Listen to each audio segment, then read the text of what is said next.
नमस्कार, ऐतिहासिक तथ्यों पर आधारित श्रृंखला सच का सामना में आपका स्वागत है।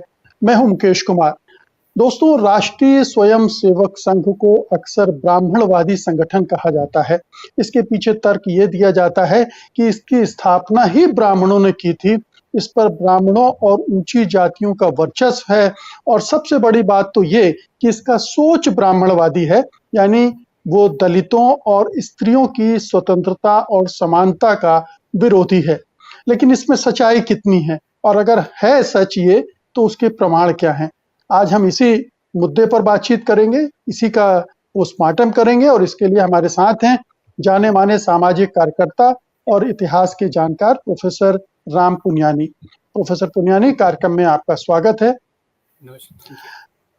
मेरा सबसे पहला सवाल यही है कि आरएसएस को आमतौर पर उसके आलोचक ब्राह्मणवादी बता देते हैं, तो इसके पीछे कोई ठोस आधार है या एक संगठन की विचारधारा से असहमत होते हुए उसको नापसंद करने वाले लोग उसे ब्राह्मणवादी कह के उसको डिफेम करना चाहते हैं, लांछित करना चाहते हैं, ये एजेंडा है?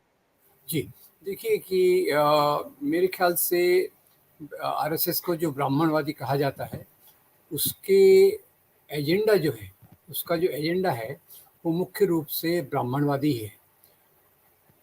ये बात सच है, जैसे आपने कहा कि इसकी संस्थापना में ब्राह्मण थे शुरू में, और इसके मुख्य पदों पर भी अभी भी ब्राह्मणों का वर्चस्व है, वो बात और है। पर उससे भी ज़्यादा बात जो महत्वपूर्ण है, जिस विचारधारा के आधार पे इसके स्वयंसेवकों को, प्रचारकों को तैयार किया जाता है, वो ब्राह्मणवादी विचारधारा है। उसको ये हिंदू का नाम देते हैं, और यहाँ फिर वही बात दिमाग में आती है कि हिंदू धर्म में तो बहुत सारी परंपराएं हैं, नाथ, तंत्र, भक्ति, शैव, सिद्धांत और ब्राह्मणवाद, और उसमें जो परंपरा को इन्होंने पकड़ा है वह है ब्राह्मणवादी परंपरा। और उसके सपोर्ट में मैं डॉक्टर अंबेडकर का एक वाक्य आपको उद्धृत करना चाहूँगा। जिस प्रकार के हिंदू धर्म को डॉक्टर अंबेडकर ने देखा, उन्होंने कहा कि हिंदुइज्म इज ब्राह्मणिक थियोलॉजी, यानी जिस प्रकार का हिंदुइज्म प्रचलित है वो मुख्य तौर से ब्राह्मणवादी है। और उसी को हम पहले समझ लें, ब्राह्मणवादी का आपने इशारों में उसका अर्थ भी दिया कि ब्राह्मणवादी ने जहाँ जाति वर्ण की ऊंच नीच और स्त्रियों के दुय्यम दर्जे को ध्यान में रखा जाता है, वो ब्राह्मणवाद है। वैसे गांधी ने जिस प्रकार के हिंदू धर्म को स्वीकार किया और उसके पालन किया, वो एक अलग बात थी, पर जिस प्रकार का हिंदू धर्म आरएसएस प्रोपोगेट करता है वो पूरी तौर से ब्राह्मणवादी है। अब इसके सपोर्ट में मैं पहले आपको एक बात बता दूं, ये बात केवल इतनी नहीं है कि ब्राह्मणों ने इसकी स्थापना की, कब स्थापना की, क्यों स्थापना की, ऐसे कौन से कारण थे कि जिसके कारण नागपुर में ये 5 ब्राह्मणों को लगा कि हम इसकी संस्थापना करें, और शुरुआत में ज़्यादातर इसमें ब्राह्मण ही जुड़े।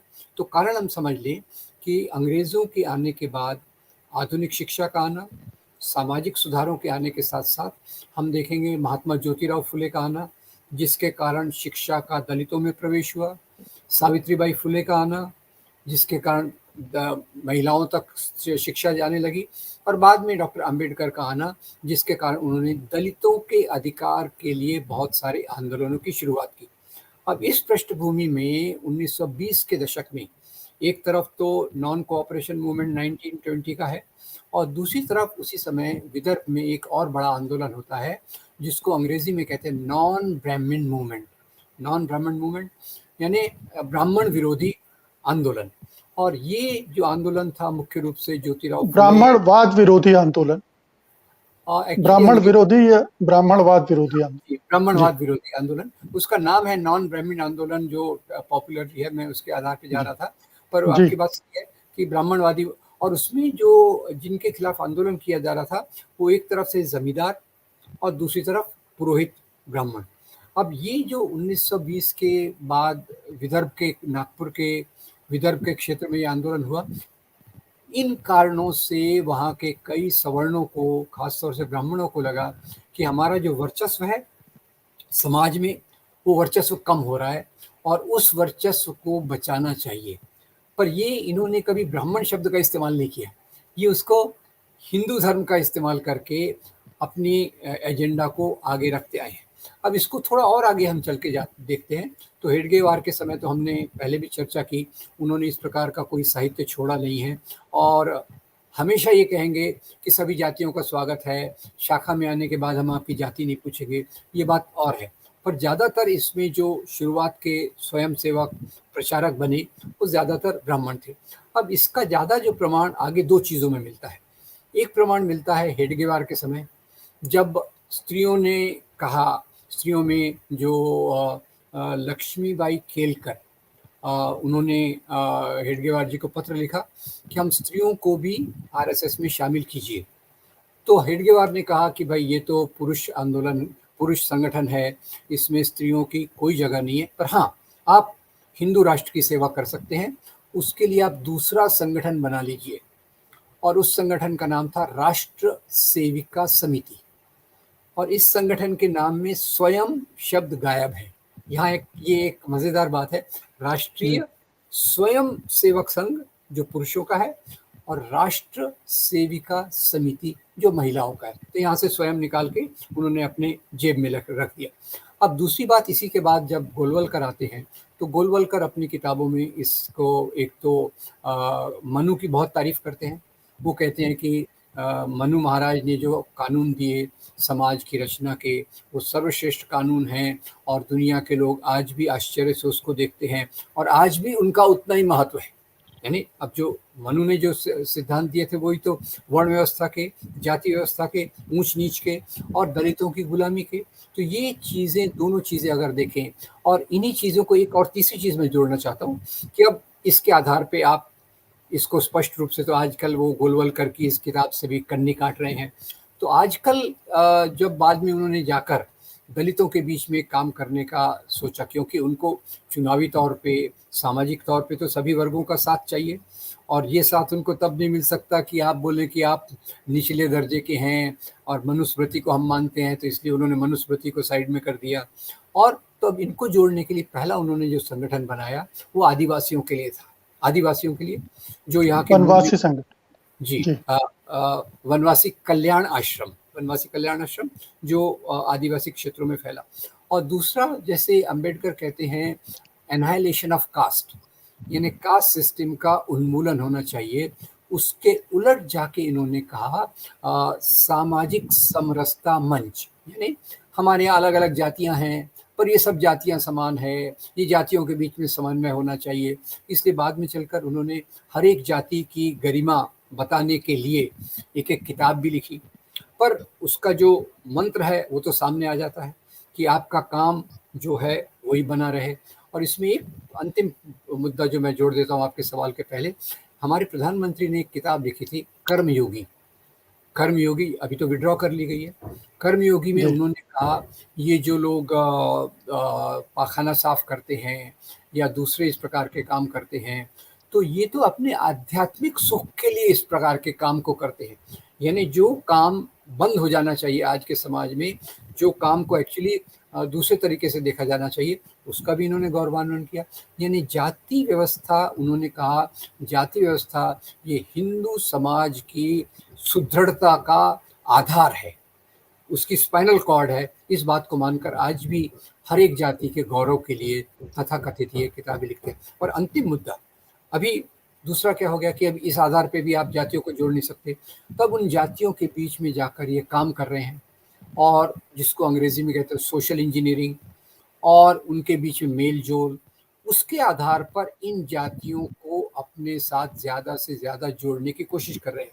पर अंबेडकर की जोड़ने का आधार क्या था? अंबेडकर का जोड़ने का आधार था ये हमारा अधिकार है, दिस इज अवर राइट, और हमारा बराबरी का अधिकार होना चाहिए। पर आरएसएस के संगठनों का जोड़ने का आधार है कि हम सब बराबर हैं, आप जहाँ खड़े हैं आपकी जाति के आधार पर रहिए, पर हम आपके साथ मिलजुल कर काम करेंगे। तो एक बहुत नया इनोवेटिव तरीका है, बहुत असरदार तरीका है, ये थोड़े बहुत पैमाने पर काम भी कर रहा है। तो इसलिए मैं कहूँगा कि भले ही ये बात करें कि सभी जातियाँ बराबर हैं, पर मुख्य रूप से इनकी विचारधारा के केंद्र में ब्राह्मणवाद छुपा है, वो जातियों के मामले में हो या स्त्रियों के मामले में हो। तो आप बेसिकली ये कह रहे हैं कि एक वर्ण व्यवस्था जो बनाई गई थी उसको बनाए रखते हुए, उस जी, वर्ण व्यवस्था से पैदा होने वाले भेदभाव को कायम रखते हुए, जी, ऊंच नीच को कायम रखते हुए आरएसएस इस ब्राह्मणवादी सोच को समाज में फैला भी रहा है और अपना संगठन भी चला रहा है। और उसमें जो शीर्ष के लेवल स्तर पर जो नेता होते हैं आमतौर पर, वो जी, ब्राह्मण होते हैं या अपर कास्ट के। एक अपवाद के तौर पर राजेंद्र सिंह रज्जू भैया जिनको कहते हैं, वो जी, बने थे आरएसएस के प्रमुख। लेकिन और कोई उस तरह से नहीं बना, और स्त्रियों की तो कोई यहाँ गुंजाइश ही नहीं है कि वो इस तरह के संगठन को हेड करें, उसको उसके शीर्ष तक पहुंचे भी। दूसरी बात यह है कि जो आपने स्त्रियों की बात की, भागवत साहब भी बार बार कह चुके हैं कि समाज में स्त्रियों की भूमिका क्या होनी चाहिए। जी, उनकी घर के अंदर होनी चाहिए, उन्हें बच्चों का लालन पालन पोषण करना चाहिए, उन्हें पति की इच्छा के अनुसार रहना चाहिए।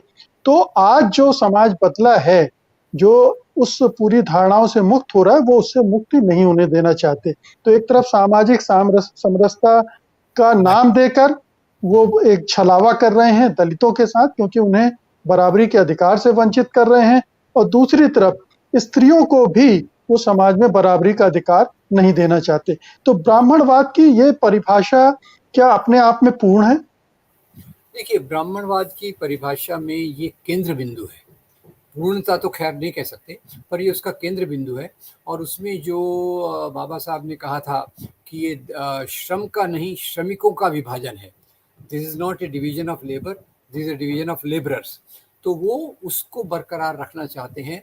और जो बराबरी की कल्पना आधुनिक लोकतंत्र में होती है, जिसके आधार पे सामाजिक समता की बात अम्बेडकर ने की, आज़ादी के आंदोलन ने जिसको स्वीकार किया और अपने साथ जोड़ा, ये उसके अलग जाकर एक जो ऊंच नीच की चीज़ है उसको मेंटेन करना चाहते हैं। पर यहाँ एक बात ख्याल रखिए, उनकी भाषा जो है, भाषा में बहुत बदलाव है। भाषा में बदलाव है, और उस भाषा के बदलाव में ये ऊंच नीच को पकड़ना इतना आसान नहीं है। पर हाँ, जैसे आपने बताया कि कई बार वो बोलेंगे स्त्रियों को घर से बाहर नहीं निकलना चाहिए जब तक कि आर्थिक परिस्थिति बहुत खराब ना हो। तो उनके बीच में एक मृदुला सिन्हा थी, उन्होंने भी कहा कि ये एक पति अगर पत्नी को मारता है तो क्या प्रॉब्लम है, वो तो घर की भलाई के लिए मारता है। मैंने बेटे की शादी में दहेज दिया, बेटी की शादी में दहेज दिया, बेटे की शादी में दहेज दिया, ऐसा वगैरह। मृदुला सिन्हा का 1994 का इंटरव्यू भी है। और उनकी जो विजया राजे शिंदे थी, उपाध्यक्ष भाजपा की, उन्होंने सती प्रथा का समर्थन भी किया था। तो ये सब चीज़ें मिलजुल कर जो चलती हैं, उसमें केंद्र को अगर आप पकड़ें तो केंद्र में ये ब्राह्मणवादी मूल्यों का एक रिवाइवलिज्म, एक नव ब्राह्मणवादी मूल्य उनको कह सकते हैं। क्योंकि इनकी भाषा में बहुत सोफिस्टिकेशन लाया गया है। भाषा में उतनी क्रूडिटी जिसको अंग्रेजी में कहते हैं वो अभी नहीं है। भाषा को उन्होंने काफ़ी संयमित लगातार करते रहे हैं। और उसमें खास तौर से जो अभी के सरसंघ चालक हैं, वो इस भाषा के लिए बहुत प्रयत्नशील हैं कि कैसे बताया जाए कि हम आधुनिक चीज़ों के आधार पे चलते हैं। जी। लेकिन बहुत सारे लोग दावा करते हैं कि आरएसएस पिछले 100 सालों में बहुत बदल चुका है। जी, शुरू में बेशक ब्राह्मणों ने उसकी स्थापना की होगी, वो ब्राह्मणवादी पृष्ठभूमि से आए होंगे, लेकिन जी, बाद में लोकतांत्रिक देश के निर्माण के बाद जिस तरह की फिजा बदली है, उसने उसमें अपने अंदर बदलाव लाए हैं, और आउटरीच के जरिए वो और लोगों तक पहुंच रहा है। तो क्या और लोगों को जोड़ने पहुंचने में उसने अपने ब्राह्मणवाद को डाइल्यूट किया है, या उसको उसी तरह से बनाए रखते हुए, जैसा आपने कहा कि एक भाषा का छद्म भी गढ़ा है, तर्कों का छद्म गढ़ा है, और उसके जरिए लोगों को अपने से जोड़ने में कामयाबी हासिल करते रहे, चाहे वो आदिवासी हों, दलित हों, जो भी पिछड़े समुदाय के लोग हों। तो अब जो पिछड़े समुदाय के लोग भी बीजेपी या आरएसएस में जितने भी होते हैं, वो भी उस ब्राह्मणवादी विचार को मानते हुए वहां हैं। जी, जैसा आपने प्रधानमंत्री का अभी उदाहरण दिया, मृदुला सिन्हा भी अपर कास्ट से थी। तो जी। मतलब वो तो खैर चलिए अपर कास्ट से थी, लेकिन जो पिछड़े वर्ग के नेता आते हैं, वो भी इस ब्राह्मणवादी सोच को स्वीकार करते हुए आते हैं। तो ये टैक्टिस है, रणनीति है ब्राह्मणवाद की, या बदलाव है?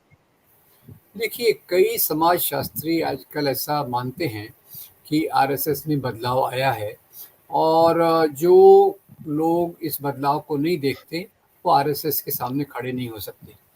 अब मैं कहता हूँ, मेरी मान्यता ये है कि आरएसएस का जो कोर है, कोर समझ है, उसमें कोई बदलाव नहीं है। आरएसएस में जो बदलाव है वो केवल भाषा का है। आरएसएस में जो बदलाव है वो समय के अनुसार, क्योंकि उनको ज़्यादा लोगों को अपने नेट में लाना है, अपने दायरे में लाना है, तो उसके कारण मेरे हिसाब से आरएसएस के एजेंडा में किसी प्रकार का बदलाव नहीं है, पर इनकी भाषा में, इनके प्रेजेंटेशन में बहुत चालाकी से एक बदलाव लाया गया है, जिसको कई समाजशास्त्री जो इसका अध्ययन कर रहे हैं वो रियल में मानते हैं कि आरएसएस रियली बदल चुका है, जबकि मुझे लगता है कि आरएसएस में उस प्रकार का बदलाव संभव ही नहीं है। तो इतने बड़े पैमाने पर अगर पिछड़े दलित समुदाय और आदिवासी समुदाय के लोग बीजेपी को वोट दे रहे हैं, उससे जुड़ रहे हैं, तो क्या वो इस नव ब्राह्मणवाद को समझने में नाकाम साबित हो रहे हैं, या जो जिस तरह का की भंगिमा आरएसएस और बीजेपी ने अपना ली है वो उनको गुमराह कर रही है, वो समझ नहीं पा रहे हैं कि वो अपने ही खिलाफ काम कर रही है एक विचारधारा की सेवा में रत हैं? देखिए, इसमें जो आरएसएस के समर्पित कार्यकर्ता हैं, उनके कार्यों का उल्लेख करना बहुत ज़रूरी है, क्योंकि कई पिछले 60, 70, 80 सालों से ये लगातार आदिवासी क्षेत्रों में, दलितों के क्षेत्रों में जाकर इन लोगों के साथ मिलकर, उनके साथ मिलकर खाना खाते हैं, उनके साथ मिलकर उनके कार्यक्रमों में शामिल होते हैं और खुद के ब्राह्मणवादी कार्यक्रम वहाँ प्रस्थापित करते हैं। तो ये एक चीज़ हमें समझना चाहिए, और उन सामाजिक चिंतकों को भी समझना चाहिए कि भाजपा का जो समर्थन है वो इन तबकों में ज़्यादा है, इस बात को मैं मानता हूँ। पर वो इस कारण नहीं है कि वो इनके एजेंडा की असलियत को देखते हैं। वो देखते हैं, जैसे वो एम.एन. श्रीनिवास की थीसिस थी, संस्कृताइजेशन, कि भाई अपर कास्ट के लोग आए हैं, हमसे मिल रहे हैं, हमारे साथ खाना खा रहे हैं, तो उसके प्रति जो आकर्षण होता है एक संस्कृताइजेशन वाला, वो आकर्षण के कारण वो लोग ज़्यादा जुड़ रहे हैं। और निश्चित रूप से आरएसएस का काम है, बहुत बड़ा है। उसके मुकाबले में दूसरे किसी संगठन ने समाज के बीच में आंदोलनकारी कार्य इतना नहीं किया है। जैसे आप लेफ्ट पार्टीज़ का देख लीजिए, जो पार्टियां दलितों की पार्टियां हैं, उसके कितने टुकड़े हैं, उनमें भी आपस में कोई इस प्रकार से तालमेल नहीं है। और दलितों के मुद्दे पर भी कई बार ये लोग चुप्पी थामे रहते हैं। अभी मैं उम्मीद देख रहा हूँ, खास तौर से रोहित वेमुला के बाद जैसे चंद्रशेखर रावण, जिग्नेश मेवानी, ये नए नेता आए हैं जिनकी समझ में बहुत एक गहराई है, पर वो कितना पहुंच सकते हैं और कितना आगे व्यापक कर सकते हैं उसकी बात है। तो ये मेरे ख्याल से आरएसएस का जो सबसे महत्वपूर्ण काम हुआ है पिछले 60-70 सालों में, वो अपनी विचारधारा को, यानी ब्राह्मणवादी विचारधारा को ऐसी भाषा में रखना कि जिसको ब्राह्मणवाद के पीड़ित लोग भी स्वीकार कर लें और उनके साथ जुड़ जाएं। ये मेरे ख्याल से उनकी सबसे बड़ी उपलब्धि रही है। जी, तो ये जो आपने कहा कि जो शुरू में जो इस संगठन को स्थापना करने वाले लोग थे, जुड़ने वाले लोग थे, वो एक ज़मींदारी पृष्ठभूमि के थे और पुरोहित वर्ग से थे। ये जो दोनों का कॉम्बिनेशन था। तो पुरोहित वर्ग ने अपनी कुछ चीज़ें दूसरी जुड़ने वाली जातियों को देने की कोशिश की है। कहीं कोई ऐसा अभियान छेड़ा कि मंदिरों में दलितों का प्रवेश होना चाहिए, इसे नहीं रोका जाना चाहिए, दलितों को भी पूजा पाठ की इजाजत होनी चाहिए, वो भी कर्मकांड करवा सकते हैं समाज में। इस तरह का भी अभियान क्या चलाया है आरएसएस की तरफ से? इस तरफ का कोई अभियान तो नहीं चलाया, पर इस प्रकार के आंदोलन के लिए जब बाबा साहब ने चौधार तालाब का आंदोलन किया, इनके तरफ से कोई समर्थन नहीं आया। कालाराम मंदिर का आंदोलन किया, इनके तरफ से कोई समर्थन नहीं आया। अभी कई लोग इस प्रकार से दलित पुरोहितों को तैयार करने की बात करते हैं, वो भी उसमें उसमें इनका कोई हाथ नहीं रहता। ये तो कहते हैं हम जाति को मानते नहीं है, सब लोग एक तरीके हैं, संघ में आए कि आप जाति को भूल जाइए। भूल जाइए मतलब उसको अंदर रहने दीजिए, जो है उसको डिस्टर्ब मत कीजिए। ये भूल जाइए का मतलब ये नहीं है कि उसको एनहाइलेट कर दीजिए, खत्म कर दीजिए। भूल जाइए का मतलब है जैसे थे वैसा समाज में चलने दीजिए। तो इनकी तरफ से उस प्रकार की चीज़ों का कोई इनिशिएटिव नहीं आया है। इनका जो इनिशिएटिव, इनका जो काम रहता है, मुख्य रूप से उनको अपने साथ जोड़ने में और उस एजेंडा में जोड़ने में जो मुख्य रूप से हिंदू राष्ट्र की बात करता है। और देखिए, जो आज पूरा देश में जो प्रोपेगेंडा चल रहा है धर्मनिरपेक्ष मूल्यों के खिलाफ, हिंदू मुस्लिम एकता के खिलाफ, उसमें ये बराबर सफलता से इन चीज़ों के खिलाफ, धर्मनिरपेक्षता के खिलाफ, हिंदू मुस्लिम यूनिटी के खिलाफ इन तबकों को तैयार करते हैं। तो ये उनका तो काम वैसा ही है। पर मेरा सवाल ये है कि जो प्रगतिशील लोग हैं, जो बराबरी का समाज चाहते हैं, जो भगत सिंह, अंबेडकर और गांधी के रास्ते पे चलना चाहते हैं, उन्होंने इस प्रकार का कोई आंदोलन किया नहीं, कोई सामाजिक कार्य किया नहीं, जिससे इन जातियों को, इन लोगों को अपनी अस्मिता, अपने अधिकार के आधार पे आगे चलने का रास्ता दिखे। जी, तो अब इसके अगले उस पे चरण पे मैं आ रहा हूँ। थोड़ा लंबा हो रही है आज की बातचीत, लेकिन मैं चाहता हूँ ये ज़रूरी पक्ष है जी, इसका कि श्योर। ये जो ब्राह्मणवाद है, वो हिंदुत्व का एक बड़ा हिस्सा है। उसको गाइड करने वाली, चलाने वाली विचारधारा है और यही राष्ट्रवाद के छद्म को भी जोड़ लेता है। तो ये जी, तीनों मिलकर दरअसल एक ही चीज़ के 3 रूप हैं। जो जी, हिंदू राष्ट्रवाद है, हिंदुत्व है और ब्राह्मणवाद, इन तीनों को जोड़कर देखा जाना चाहिए और तीनों का एजेंडा भी एक ही है और वो जी, है ब्राह्मणवादी विचारधारा को पूरी तरह से मजबूत करना और एक असमानता वाला समाज जिसमें दलित वहीं नीचे रहें, स्त्रियां की स्थिति वही बनी रहे, इसको यथा स्थिति को बनाए रखना। जी। बिल्कुल सही कहा आपने। ये मेरी भी यही समझ है, क्योंकि आज इस पर काफ़ी विवाद चल रहे हैं और कई चिंतक कह रहे हैं कि भाई आरएसएस बदल रहा है, इन मूल्यों को स्वीकार कर रहा है। पर वो इस बात को नहीं देख रहे कि जब भी मौका आता है, तो वो अपने मूल बात पर आ जाते हैं और उनके जो ट्रेनीज़ हैं, उनकी जो शाखा की किताबें होंगी या उन जो स्वयंसेवकों को और प्रचारकों को तैयार करते होंगे, जो उनके लंबे-लंबे ट्रेनिंग कैंप्स चलते हैं, उसमें वही पुराने समय का गुणगान, यानी सबसे बड़ी बात तो है कि प्राचीन मूल्यों का गुणगान, उसमें मनुस्मृति आ जाती है और आजकल तो खुले रूप से खुले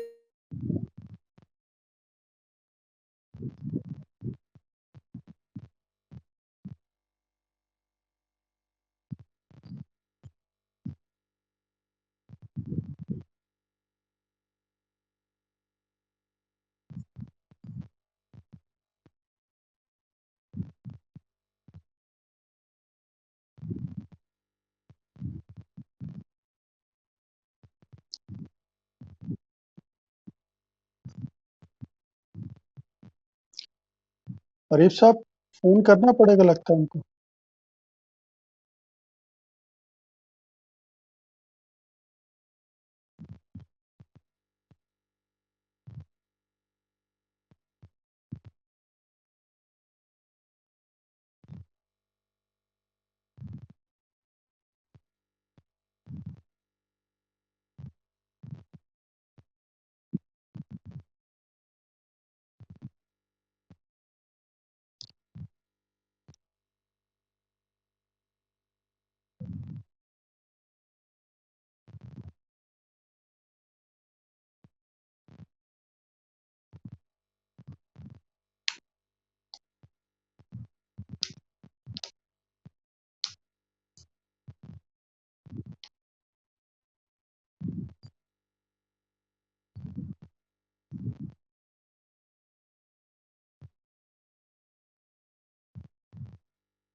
जी।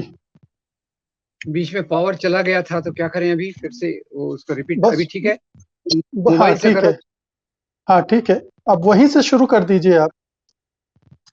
थोड़ा दोहराइए, रिकॉर्डिंग शुरू करने के पहले ये दिलाइए, मैं पावर में डिस्ट्रैक्ट हो गया। क्या क्या बात कर रहे थे हम? हमने सवाल किया था कि ब्राह्मणवाद और राष्ट्रवाद और ये अ, हिंदू राष्ट्र, ये सब एक गट्ट-मट्ट कर दिए हैं। ये सवाल था, जी उसके बाद आप शुरू कर। जी। जी। देखिए, ये ब्राह्मणवाद का जो आजकल अभिव्यक्ति होती है, वो कभी ये खुद ब्राह्मणवाद शब्द इस्तेमाल नहीं करेंगे, उसके लिए हिंदू शब्द का ही इस्तेमाल करेंगे।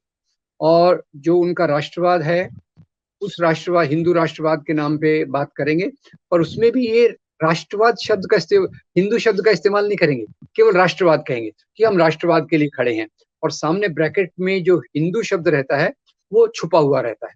और तीसरा इसमें जो आपने कहा राष्ट्रवाद के साथ हिंदुत्व, अभी इस पर भी विवाद हुआ था, हिंदुत्व और हिंदू धर्म क्या एक ही है? तो इसमें मैं उसकी समरी में मैंने यही कहा कि हिंदू धर्म अगर कहे कहें तो महात्मा गांधी है, और हिंदुत्व कहें तो गोडसे है।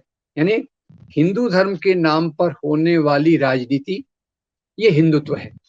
और हिंदू धर्म जो अपनी विविधता से है, उसमें ब्राह्मणवाद भी है, श्रमणवाद भी है, भक्ति परंपरा भी है, नाथ तंत्र, वो धर्म है। तो धर्म और राजनीति में फर्क समझना बहुत महत्वपूर्ण है। तो आपने जो तीनों शब्दों का कहा आपने, यानी हिंदू धर्म, हिंदुत्व और राष्ट्रवाद, ये तीनों ब्रा एक एक ख्याल चौथा से ब्राह्मणवाद। जी। और ब्राह्मण, ब्राह्मणवाद। ये, जी। हाँ, तो ये ब्राह्मणवाद शब्द का इस्तेमाल ये कभी नहीं करेंगे।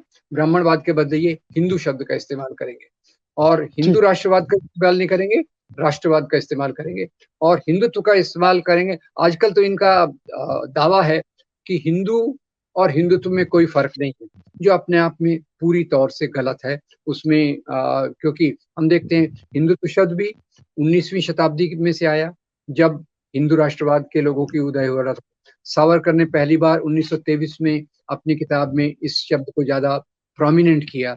तो उससे ये बात बिल्कुल क्लियर है कि ये जो तीनों चीजों का एक मिलाप है, और उसके हिसाब से हमें देखना चाहिए। जी। मेरा अंतिम प्रश्न है, बल्कि ये एक तरह से पूरक है कि जब भी कभी आरक्षण की बात होती है, तो ये जी ब्राह्मणवाद आरएसएस का खुलकर सामने आ जाता है कि वो हाँ कमज़ोर जातियों को मदद नहीं करना चाहती है, उनको आगे आने के रास्ते खोलना नहीं चाहती है। मंडल कमीशन जी की रिपोर्ट लागू हुई थी, तब बीजेपी और आरएसएस की बेचैनी हमने देखी थी। अभी जातिगत जनगणना की बात हो रही है, तो उसके लिए ना बीजेपी सरकार तैयार है और ना आरएसएस इसको रोकने की पूरी कोशिश कर रहा है। तो ये एक जो ऐसे मौकों पर उसका ये ब्राह्मणवाद खुलकर सामने आ जाता है, जब दलितों या स्त्रियों या इस तरह के मुद्दे सामने आते हैं, उनकी आज़ादी के और बराबरी के। तो ये ऐसा नहीं है कि ये ढकने की कोशिश करते हैं, लेकिन कई बार निकल कर भी सामने आ जाता है।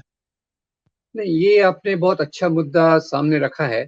और क्योंकि आज जो आरक्षण का सवाल है, वो दलितों के बराबरी के अधिकार के लिए सबसे महत्वपूर्ण है।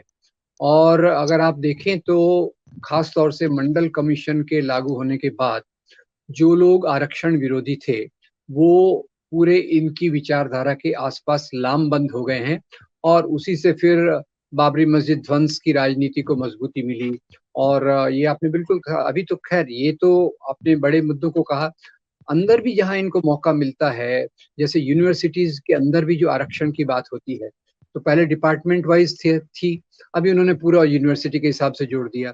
तो उसमें भी फिर से चांस ये है कि दलितों का आरक्षण पहले से कम हो जाएगा। तो ये उनका आज सबसे बड़ी अभिव्यक्ति इस रूप में होती है। और फिर दूसरे मामलों पे भी होती है। जैसे आप देखिए, अब गाय का मामला वैसे तो बिल्कुल अलग है, पर गाय के आधार पे कितने दलितों का जीवन उससे जुड़ा हुआ है। पर क्योंकि उन्हें ब्राह्मणवादी प्रतीक रखना है, ब्राह्मणवाद शब्द का इस्तेमाल किए बगैर, इसलिए वो गाय के मुद्दे को भी लेके चलते हैं। तो एक तीर से दो शिकार, एक तरफ मुसलमान और दूसरी तरफ दलित।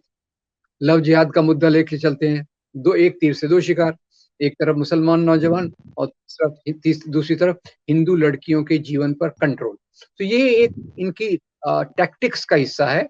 जहां तक इनकी विचारधारा है, विचारधारा मजबूती से अंदर खड़ी है और वही ब्राह्मणवाद है। बहुत बहुत शुक्रिया प्रोफेसर पंजानी। और मुझे लगता है कि हमारे दर्शकों को भी आज समझ में आया होगा कि जब आरएसएस को बार बार ब्राह्मणवादी कहा जाता है तो उसके क्या मायने हैं और उसमें ऐसी क्या चीजें हैं जिसे ब्राह्मणवाद माना जा सकता है।